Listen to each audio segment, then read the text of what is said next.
Welcome, everyone. My name is Regina, and I'm going to be emceeing today's resume tips and tricks class. David, our presenter, is going to get started in just 1 minute, but first I have a couple of housekeeping announcements.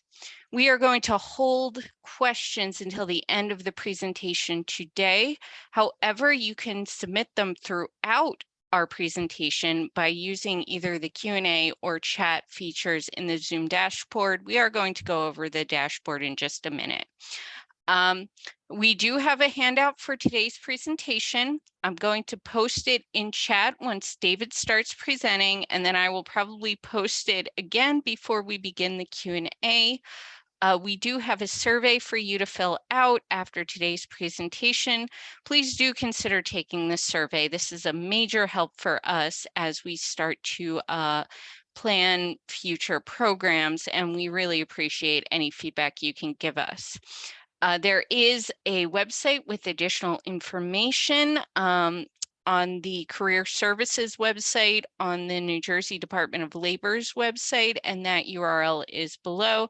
I am also going to post this link in the chat after David gets started. Just very quickly, before we begin and before David starts, I just want to review the Zoom dashboard. And David, thank you.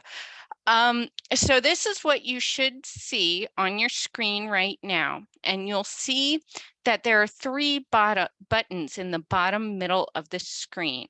The first one on the left is your chat button, where you can chat or just make general observations. You can also feel free to post any questions that you have here.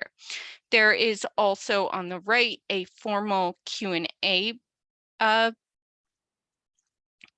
button where you can submit questions that we will be answering at the end of the presentation. And then finally, in the middle, there's a raise hand button where you can raise hand if you're having any technical difficulties, and I will do my best to help you throughout the presentation. So I hope you enjoy. Again, please feel free to submit your questions at any point during the presentation, and we will answer them at the end. This program is also being recorded, so you will have a chance to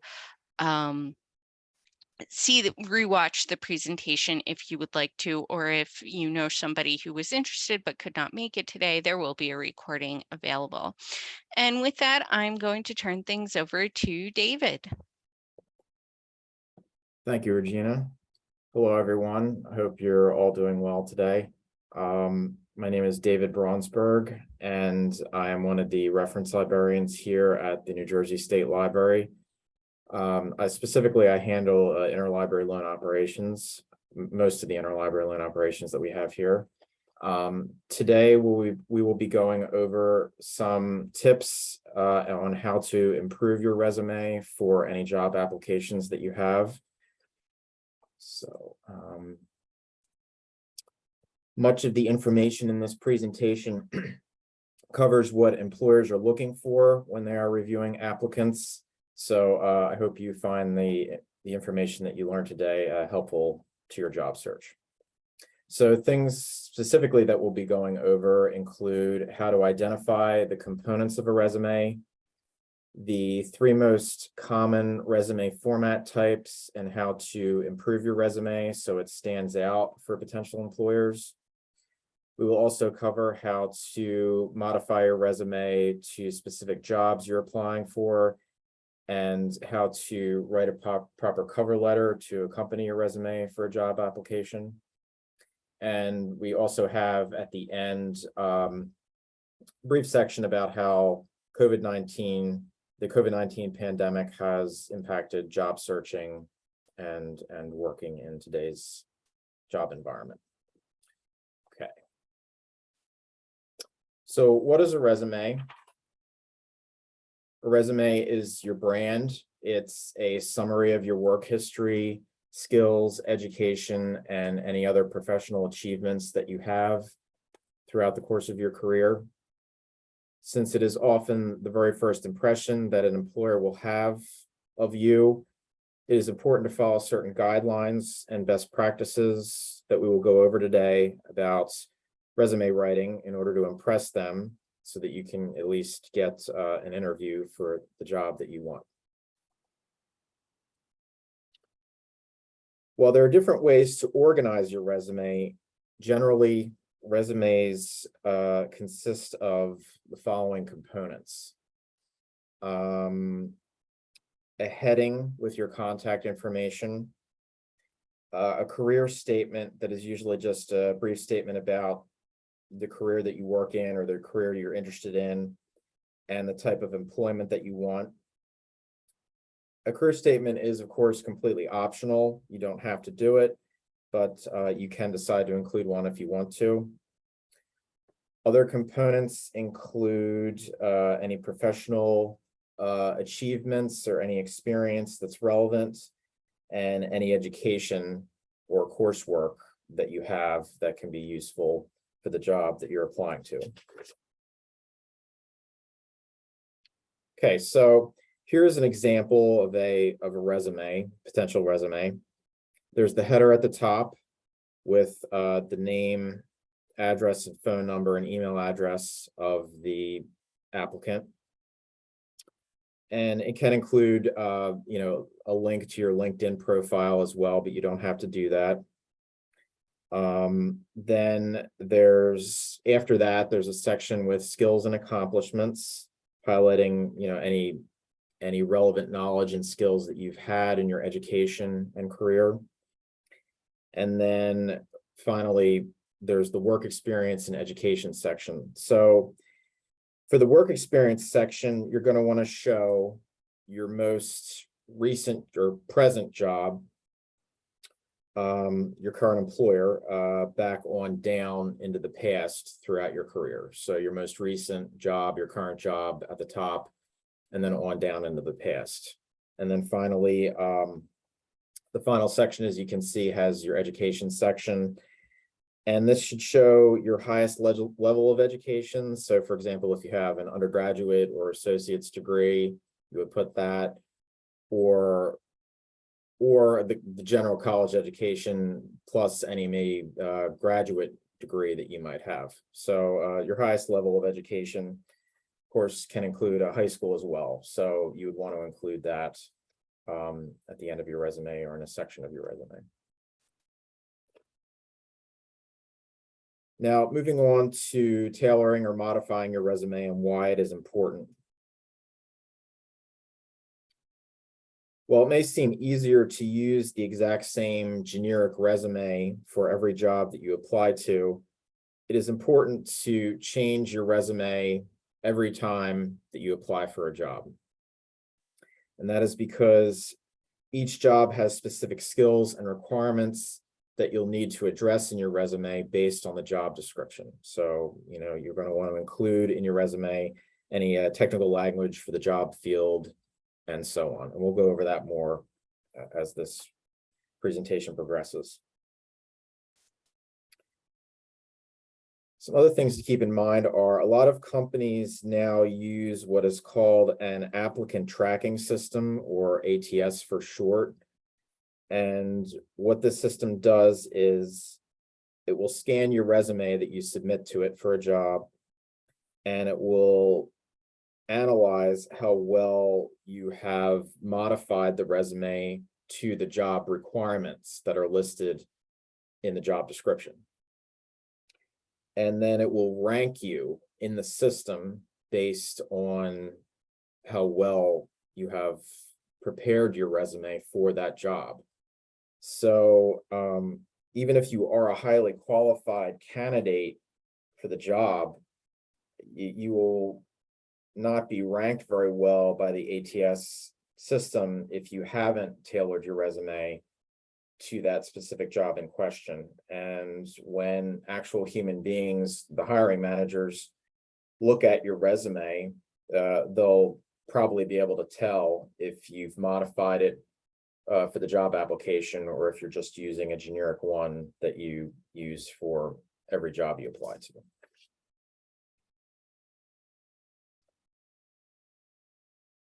Some other useful tips to keep in mind when you're modifying your resume include, you want to include the title of the job that you're applying to, especially if you held that position before.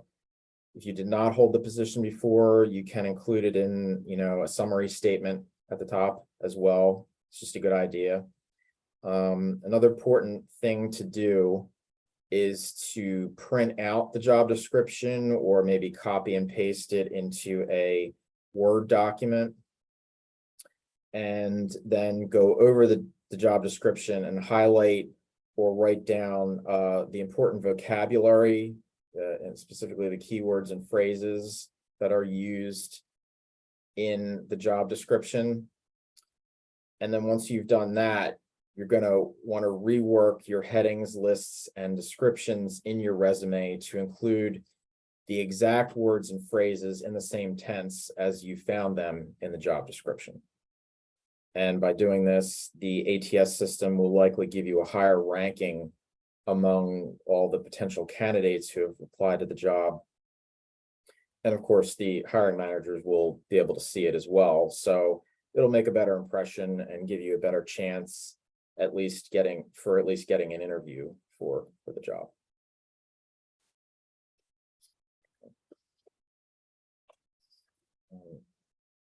When you apply for a job at a potential employer, the hiring managers will generally only spend a very short amount of time looking at your resume, usually less than 30 seconds, sometimes maybe only about 10, 15 seconds looking at your resume.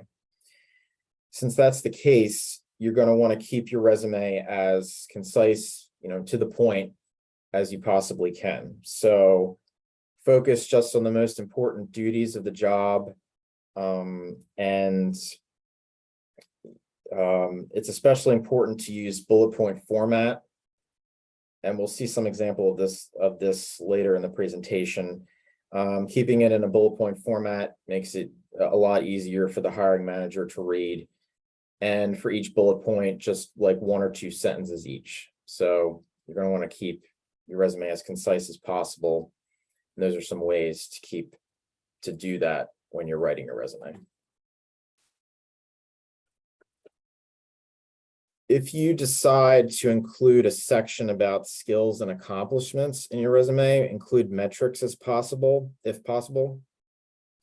Now, metrics are a concrete measure of success, a measure of performance, generally in numbers or percentages. And to illustrate this, I'll give you a couple examples so you know what I'm talking about. So let's say if, for example, you work in a field of information technology, and in one of your previous jobs, you created a new online product ordering system, which reduced yearly information technology costs by 10%. So that's an example of metrics, a concrete measure of success in either numbers or percents. Or let's say another example, if you work in marketing and at a previous employer, you developed advertisements with the marketing team, which helped to increase traffic on the company's website by 20% in the year 2019 over the previous year. So if you have things of this nature, of course, these are just some general examples. If you have things of that nature that you can quantify, in numbers or percentages, it's good to include that because it'll make your resume a lot stronger and it will make an impression with the hiring manager. But of course, if you don't have any metrics to report, don't worry about that. A lot of people do not. So it's just an option to keep in mind when you're writing a resume.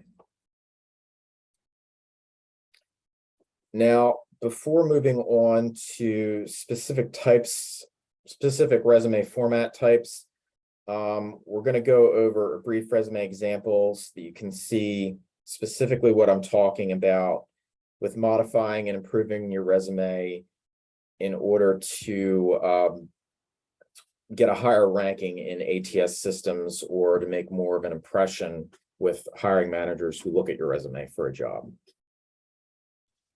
Okay, so Here is a hypothetical job description for a senior administrative assistant position at the Community Options Company. It lists the major job requirements and responsibilities for the position. Now, what you're going to want to do is go through the job description and highlight or otherwise note down the main vocabulary, the words and phrases used so that you can incorporate them as much as possible into your resume. And here, as you can see, we've done this with highlighting. We've highlighted the main phrases and vocabulary contained within the job description, just as an example, so you can see. Now, this slide shows a potential resume from someone who might apply for this senior administrative assistant job. It has some strengths. The applicant is focusing on their work history and has arranged their work experience in a bullet point format. But as you can see from the highlighting, they've only incorporated a very small number of the keywords and phrases that was found in the job description. So unfortunately, in this case, though they've held the position of administrative assistant before, they're probably not going to be ranked very high by the ATS system, and they might not even get an interview for the job. So this would be an example perhaps of a generic resume, but you're going to want to improve it. Here's the same resume, but it has been expanded and improved, and we will place it side by side with the job description. And we can see here that the applicant has done a much better job at tailoring the resume to the job description, including the important vocabulary and phrases such as organizing and scheduling agendas and meetings, handling correspondences and expense reports, supervising and training workers, so on and so forth. So this is what the ATS system will essentially do with your resume.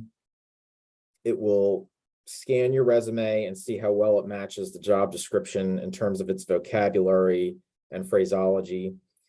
In this case, the applicant will be ranked much higher in the system, and will have at least a much better chance of being considered for the job.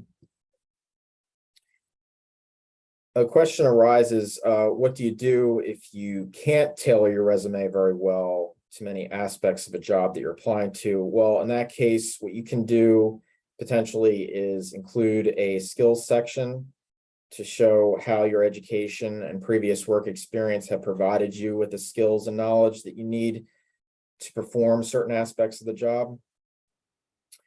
But don't obsess too much about this. I know I'm emphasizing tailoring your resume to the vocabulary of the job description as well as you can, but don't obsess too much about it.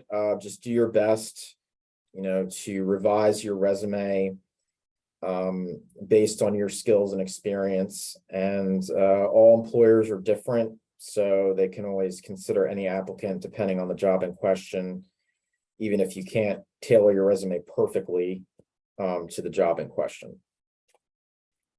Okay. Now, moving on to other aspects of resume formatting, especially, keep the length of your resume to about 1 page unless the job is much more involved or you have a longer career, but no more than 2 pages in length.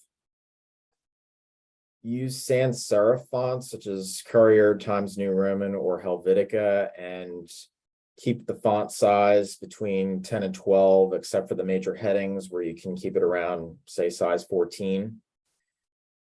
Some people adjust margins as needed to fit all the information on 1 page, so you can do that, but I don't necessarily recommend it.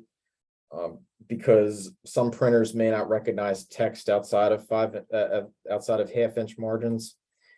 So you can adjust the margins if you want, but it's not necessarily recommended. Some people do that. And also be consistent with verb tense and dates in your resume. And I wouldn't include any graphics in your resume because there's a greater chance that it will come out unreadable or altered in some way if it's opened in a different program by the hiring manager. In terms of specifically electronic resume formatting, the applicant tracking systems will try usually to pull, copy and paste information from your resume to populate other fields in the job application for standard format or viewing. So that's why sans serif fonts are the best to use in your resume, because that will ensure that the ATS system generally accurately transcribes, copies and pastes the information from your resume into other parts of the application. And always keep the same font style throughout your resume, even for headings. In terms of how to save the file, you can save it as a text file, .txt file, to remove any formatting issues, but many people use Word now, so you can probably just save it as a Word document. Most applicants probably do that, so you probably really wouldn't have to worry about that too much, but you can save it as a text file if you're concerned about formatting issues. And don't include any specific information in headers or footers. Okay. Now we're moving on to the 3 specific types of resumes formats that exist in the job world. So these are the chronological resume, the functional resume, and the hybrid resume. And these formats have their own strengths, which we will go over in a moment. Which format is best for you just depends on your personal preferences as well as your education, skills, and work experience.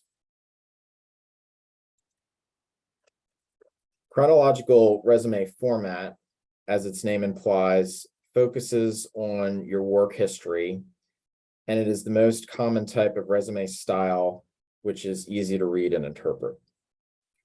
Employers are sometimes looking to see if you have little or no gaps in your work history, and that it reflects that you have gained more skills or knowledge throughout your career.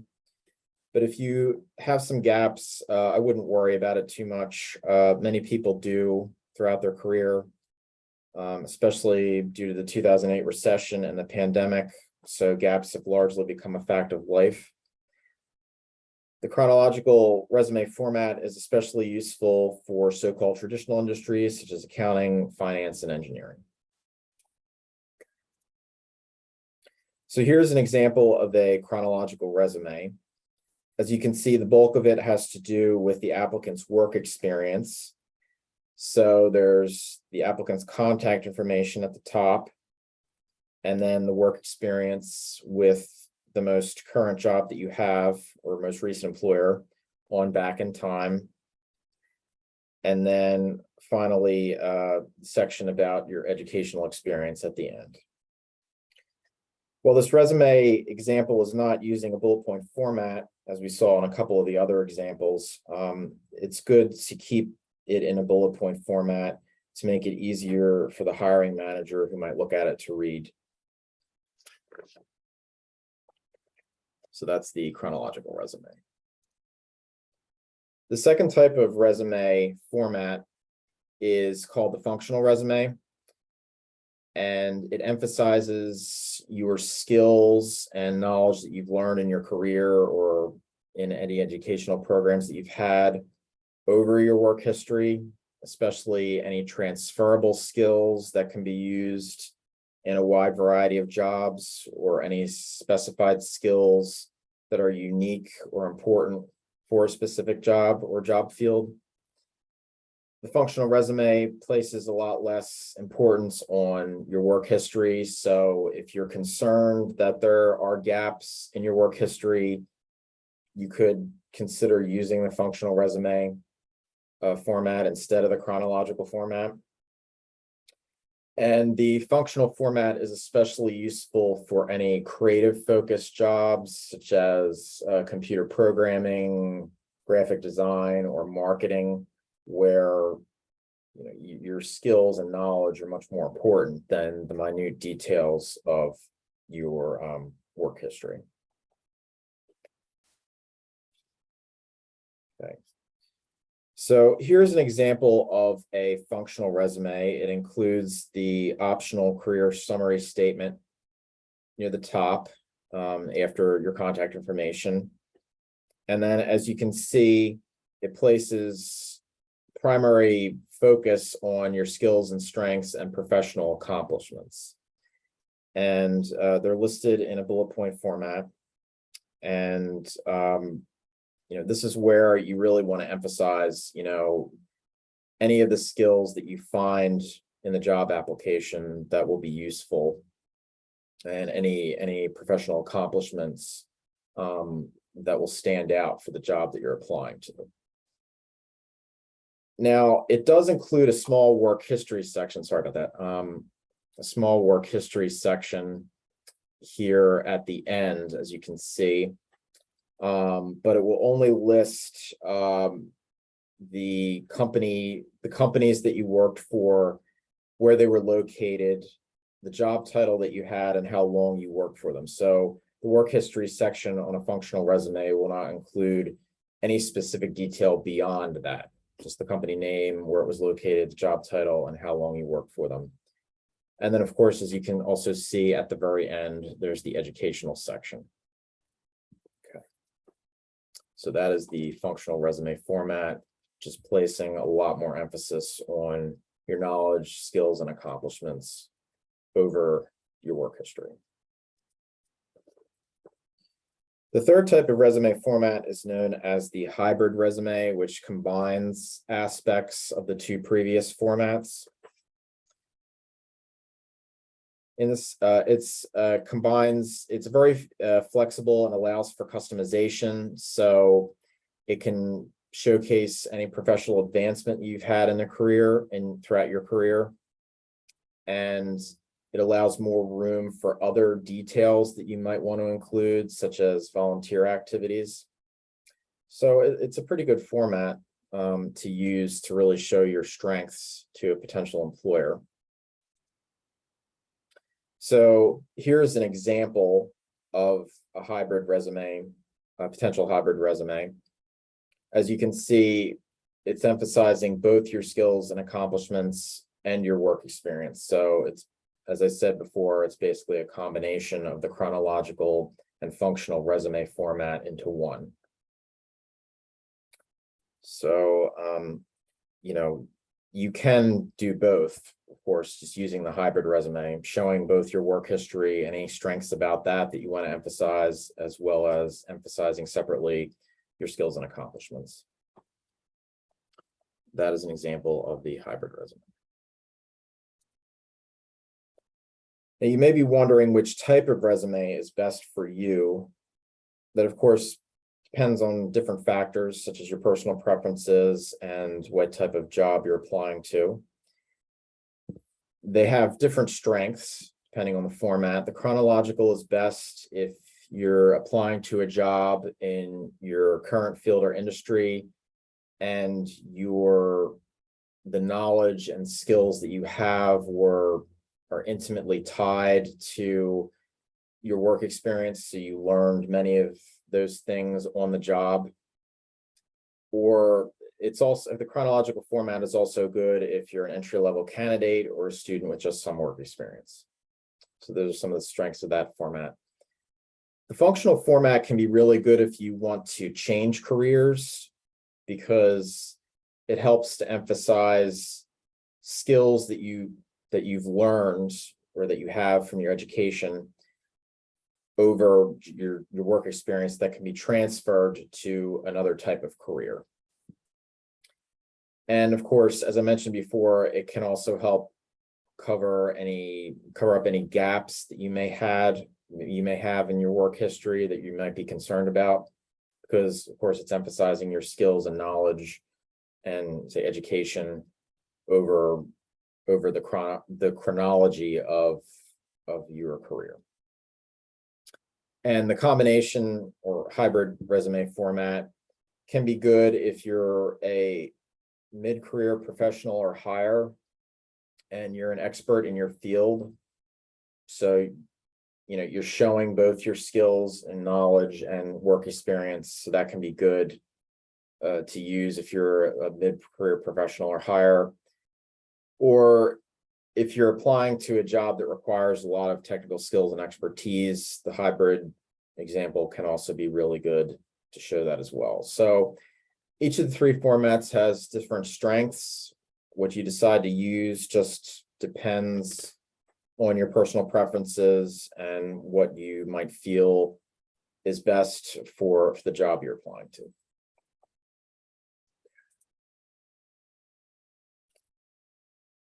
So moving on to some additional details about why you should transform your resume or modify your resume. The resume is a living, breathing document. That's why you should be changing it all the time for every job that you apply to. It should be structured to showcase the best parts of you that relate to the job in the most concise way. And each industry or job has different requirements and skills that may be best communicated through a different format. So those are some things to keep in mind as to why it's important to modify your resume each time you apply for a job instead of using just a generic one. So determine which resume format is the best for you. Again, as I mentioned before, it's just your preferences, or if you feel that one format is better for the job that you're applying to, you need to determine that when you're writing your resume. And it's a good idea to create, a separate list outside of your resume of all your job duties and responsibilities and skills that you've had. You don't have to do it, of course, but it's a good idea so that you can use that list for each job you apply to, and it can help you, figure out which parts of your knowledge and career you want to emphasize for a specific job over another. And it will allow you to easily shift from the chronological to hybrid or functional format. And, in the list, you can include any hard or soft skills that you may have. So hard skills, the definition of that is any specific knowledge that you've learned, like say, if you know a foreign language or a computer programming language, or you know how to use specific types of equipment. Those are examples of hard skills. While soft skills are more character traits, such as teamwork, good communication, time management, and so on. So you can keep a separate list from your resume of all your skills and knowledge, and you can use that when you're tailoring your resume to figure out which things you want to emphasize for a specific job. It's just an idea to keep in mind. You don't have to do it, of course. Okay. So the format you choose, of course, it just depends on your preferences, as I said. And if you want to emphasize both your skills, accomplishments, and your work history, you can use the hybrid format. Or if you want to just emphasize your skills, the functional resume, can be a good idea. So whatever format you decide is best for you, just depending on your preferences. Now, moving on to cover letters, it's important to know some things about how to write a good cover letter to accompany your resume. We'll go over those now. So some things to keep in mind are cover letters should complement, not duplicate your resume. They should reference the job title in the first paragraph and show your interest in the company or organization. I'll show you an example of this in a minute so you can see specifically what I'm talking about. And the cover letter should also briefly explain your skills, qualifications, or accomplishments and how they relate to the job just briefly without repeating everything in your resume. And finally, you should also express confidence in yourself. to do the job and thank the reader for their time and invite them to follow up towards the end of the resume.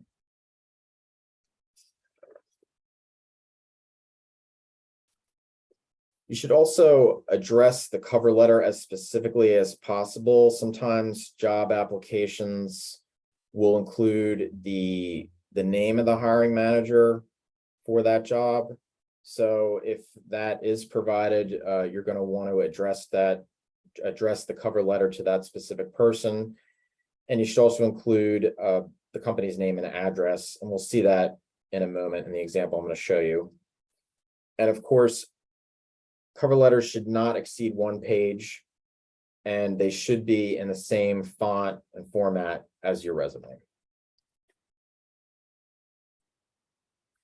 Here's an example of a potential cover letter. It is considered good practice to have your name and contact information at the top, and then the date that you're writing the letter, followed by the name of the hiring manager, if that's available, and the company's address, the company's name and address. And then address the cover letter to the hiring manager if you have their name, if it was provided on the job description. But if you do not have their name, if no name was provided, then you can just use a generic form of address. So instead of Dear Miss Jones, you would say Dear Hiring Committee or Dear Hiring Manager or something to that effect. Okay, so the body of the cover letter itself will generally consist of 3 paragraphs. In the first paragraph, you're going to want to express your interest in the job and make sure to include the complete job title in this paragraph. So as you can see in this example, senior administrative assistant position is directly mentioned in the first paragraph. And in the second paragraph, which is probably going to be generally the most important, is just a few sentences where you explain why you are qualified for the main duties of the job. And again, you don't want to repeat everything you have in your resume, just a few sentences to the point as to why you are best qualified for the job in question. And then finally, in the final paragraph, the third paragraph, you will re-express your interest in the job and express your hope to hear from them about the job opportunity and hope that you will get an interview with them. And then you will sign your name at the end. So this is a perfect example of a cover letter. It's brief and to the point. It's just 1 page.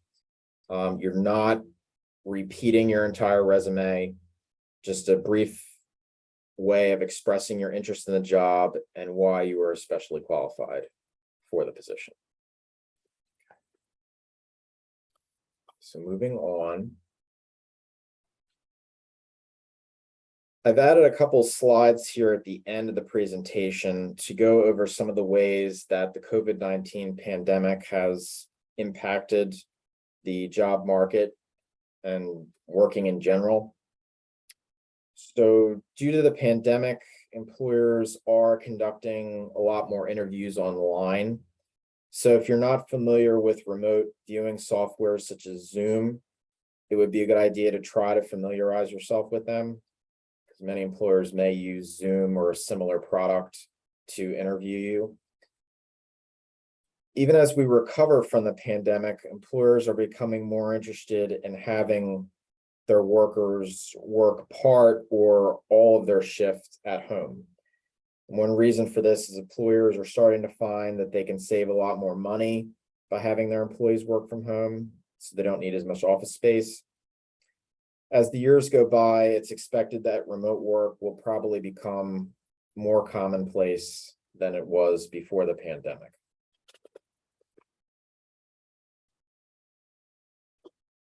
And also, hiring managers are now much more interested in your cover letter than they were before the pandemic. So it's important to make sure that you write a strong cover letter to accompany your resume in the job application. And if you do get an interview for a job, make sure to send a thank you letter or a thank you email to the hiring manager or managers who interviewed you within 24 hours of the interview, preferably the same day, but no more than 24 hours. And hiring managers like to see this. It shows that you're really interested in the job. So it's a really good idea to send a thank you letter or a thank you email to them right after the interview. A couple things to keep in mind. Some additional details about how the pandemic has impacted jobs and job searching. If you did work from home during the pandemic, it's a good idea to note that somewhere on your resume, maybe in the optional heading, if you decide to include that. Also mention any technical skills that you acquired while working remotely. And especially if you're applying to a job that does require you to work from home part of the shift or all the time, it might be a good idea for you to mention that you have, say, high-speed internet available that would allow you to work from home. And I know that I briefly mentioned LinkedIn before earlier in this presentation. Well, you don't have to use LinkedIn, of course. It's definitely something for you to consider. Employers in recent years are using LinkedIn a lot more to find applicants and screen applicants for jobs. So something to keep in mind, an option, but it's a good idea, maybe to use LinkedIn in your job search. Okay. So now we are at the end of the presentation. In summary, pick the resume format that best fits your work experience, skills, and the job that you're applying to. Use metrics in your resume to qualify your duties, to demonstrate your effectiveness and skills and accomplishments, and always tailor or edit your resume and cover letter for every job you apply to. Okay, and thank you for attending. And we now go back to Regina for any specific questions that you might have.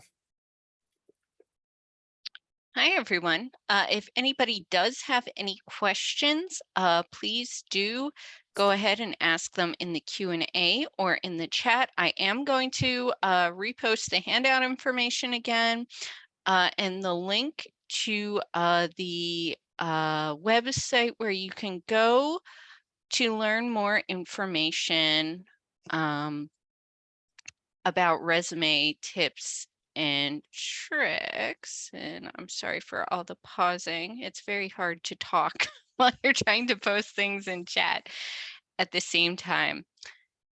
While we're waiting, David, what I found really interesting watching the presentation, I didn't realize that I was using a hybrid format resume until you pointed it out that was a distinct thing. I always thought that I was including I was doing a chronological resume, but I always put like a little skills and accomplishments section at the top of mine. And you're right, I did start doing that when I got greater experience too. Yeah, I do that as well. Yeah. It's a really, I think the hybrid is a really good format. And then also, I didn't think too about, I know in our rehearsal, you and I had talked briefly about the idea of course, you always want to tailor your actual resume that you're going to be submitting, but just the idea of maintaining like a living resume, like you said, where you update all your skills. But as you were talking today, like that's a really great way to use a LinkedIn profile as well. Just keep your live resume there. And then the one that you have on your computer in Word or Google Docs or whatever you use to construct your resumes, that's where you do the tailoring, but you could always copy and paste what you wanted to put in from your LinkedIn profile. Yeah, of course. Yeah, LinkedIn has really become popular among employers for screening candidates. So as I mentioned, you don't have to do it, but it's a good idea. It's a really good idea. Yeah, wonderful. All right. Well, everyone, I don't see any questions in either the chat or the Q&A. So I'm going to wrap everything up here. We are going to be sending out a follow-up email with the link to the recording on YouTube and the program recap. So you will be getting that. And again, please do consider taking our survey as well. Thank you again to David. This was a really interesting class. Even though I thought I knew everything, especially some of the COVID stuff, there's a lot to learn, which is why it's always a great idea to take a class like this every couple of years, just to make sure you are up to date on all the latest trends in resumes and cover letters as well. So in closing, I just want to tell everybody, please be safe, be well, and we will see you again soon. Have a great day, everyone.